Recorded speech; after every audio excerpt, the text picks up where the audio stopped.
అభి అయితే అక్కడ ఉన్న బాబీతో వినాయక చవితి గురించి, వినాయకుడికి పూజలు ఎందుకు చేస్తామని చెప్పి అదంతా కూడా ఎక్స్ప్లెయిన్ చేస్తూ ఉంటాడు. దాంతో బాబీ అయితే అవునా, అందుకేనా వినాయక చవితి రోజు వినాయకుడిని దించి అందరూ పూజలు చేస్తారు అని చెప్పి అంటాడు. అవును బాబీ అని చెప్పి అలా బాబీతో అభి మాట్లాడుతూ ఉంటాడు. ఇంతలో అక్కడికి ఝాన్సీ వచ్చి అభి నీకో విషయం చెప్పాలి, నేను ఒక మాట అడుగుతాను, దానికి నువ్వు ఒప్పుకుంటావా అని చెప్పి అంటుంది. అది విని అభి అయితే ఏంటి ఝాన్సీ అని చెప్పి అంటాడు. అభి రేపు మనం ఫామ్ హౌస్లో వినాయక చవితి సందర్భం వేడుకలు జరుపుకోవాలనుకున్నాం కదా, కానీ అలా వద్దు అభి అని చెప్పి అంటుంది. అది విని అభి బాబీ ఇద్దరు ఒక్కసారిగా షాక్ అయిపోతారు. ఎందుకు ఝాన్సీ అలా అంటున్నావు అని చెప్పి అడుగుతూ ఉంటాడు అభి. అది కాదు అభి, మన ఫ్లాట్లన్నీ త్వరగా సేల్ అయిపోయాయి కదా, ఆ సందర్భంగానే ఇప్పుడు వేడుకలు చాలా గ్రాండ్గా జరిపిస్తున్నాము.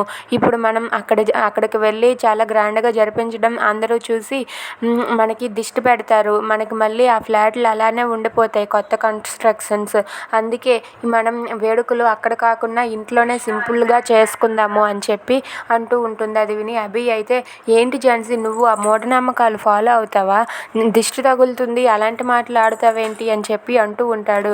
అది విని అది కాదు, మొన్న సుబ్బారావు గారికి అలానే జరిగింది కదా, అందుకే అప్పటి నుండి నేను ఇలాంటివి నమ్ముతున్నాను కొన్ని.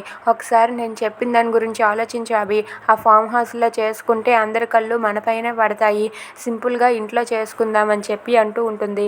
అది సరేలే అయితే పూజారి గారికి ఇప్పుడే కాల్ చేసి ఫామ్ హౌస్లో కాదు ఇంటి దగ్గర అని చెప్తానని చెప్పి అభి అయితే పూజారి గారికి ఫోన్ చేస్తాడు. ఫోన్ చేసి రేపు పూజ అన్నాం కదండి, అది ఫామ్ హౌస్లో కాదు ఇంటి దగ్గరే మీరు రావాలి అని చెప్పి అంటారు. ఆ మాటలకు పూజారి గారు అయితే సరేనండి, ఎక్కడైతే నాకేమి, కానీ ప్రసాదాలు చేయడానికి నా కూతురిని తీసుకుని వస్తాను అని చెప్పి అంటాడు. దానికి పూజారి గారు అయితే సరే అని చెప్పి అంటారు.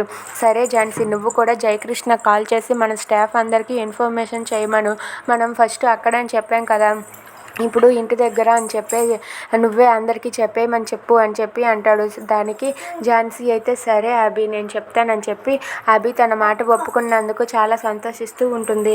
ఇక జయకృష్ణ కాల్ చేసి రేపు పూజ మా ఇంటి దగ్గర అని చెప్పి అందరికీ చెప్పేయమని ఝాన్సీ అయితే చెప్తుంది. అది విని జయకృష్ణ ఓకే మేడం అని చెప్పి అంటాడు. If you like this video please like, share and subscribe. Thanks for watching.